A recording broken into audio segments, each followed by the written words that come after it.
What are your thoughts on all of this development, given the fact that a month ago we were at 0 confirmed cases? And obviously it requires careful thought, and we all, first of all, have to make sure that we take care of our own safety and do those things which are necessary. Now, I'm a little concerned that here we have a situation where, as you said, quite rapidly, we saw this increase, and that's been happening in other countries also. There can be no doubt in my mind that most of this is coming from outside, because we're at 0, and that would suggest that there was very limited community spread, certainly at one point. This and is then Antigua we've Newsroom. had this sudden increase, and quite likely, if we're to see what's happening in other countries, we'll probably see it continue to increase. And so we have to be very, very mindful and see what measures need to be taken in place, what measures need to be taken.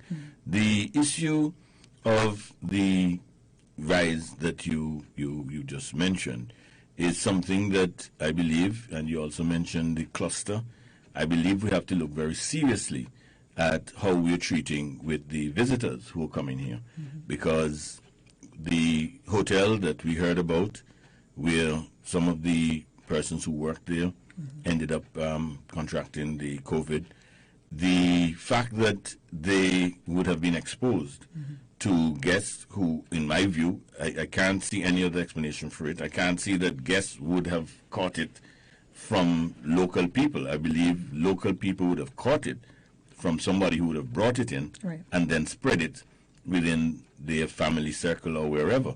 So I believe we have to look very seriously at the current rules governing visitors who come into the country. And should it be a case where, just as we are promoting and we are saying that vaccination is the way to go, and if as a country and as a policy we believe that, then I believe that we have to look very seriously at what Elite Island Resorts recently did, where they're requiring that all guests who come in must be vaccinated. I think we have to look at that very, very seriously to make sure that the workers are protected, because it really isn't fair that pressure is being put on workers and talk about making it compulsory for persons who work in hotels and that sort of thing to be vaccinated, and then to have a pretty free-for-all for persons who come in. And persons who come in, if you're returning national, for example, my understanding, if you're not fully vaccinated, you must do a period of quarantine. Now, if you are doing that as a returning national, but if you are a visitor, you just say you're going to the hotel, and the hotel is supposed to be a safe bubble. But is it? Because you still have the freedom to go around and visit other places. So I think we're operating on a basis where there doesn't seem to be any consistent policy. And I think we need a consistent policy, and we cannot wait until it gets out of hand for us to lay down a very clear policy. So if it is that once you're not vaccinated, you have to do quarantine, then that's the rule. Okay, so you're saying that you could have a rule for all incoming all arrivals, the visitors or not non-nationals, but returning nationals. Sorry, yes. They have to have proof of vaccination. If not, then they should be required to quarantine. If that's the rule for returning nationals, that should be the rule across the board. I believe so, and I believe so because everybody's been exposed. Right. And if the policy is, and if you believe that the science is telling you that that's the way to go, then it should be consistently applied. It should not be applied in a way that is pick and choose. I mean, like, for example, even for the funeral next week, that's an exception is being made.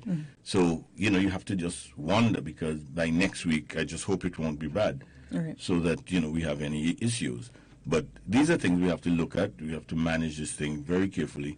And I believe that the administration really needs to be very careful and thoughtful in the way they do their planning. And do you think a rule like that could affect the number of arrivals that we get? I really don't think so, because I believe that those who may not come will be substituted, or you'll make up the numbers by those who feel safer to come. But I feel in the event, given what's happening, we have to do everything that's possible in order to minimize the spread. And if we were a country saying, well, the vaccine doesn't really work, then there would be no point in putting that in place. But if the position is that it does work and that there's encouragement for everybody to do it, then anybody coming to the country should, in my view, be vaccinated. Okay, and I see a texter saying here that returning nationals are now being picked up by Tom, Dick, and Harry, so they really don't know who is getting what or passing to who. That also includes tourists who are allowed to just go and take rentals, etc. Nobody knows where they go when they jump into their rental cars. They can shop at our supermarkets, gas stations, etc. So it seems to be that the position where you have a system that's two-tiered is leading to a breakdown of the system. And because it's leading to a breakdown of the system, then the risk of contracting COVID is increased in that way. Okay.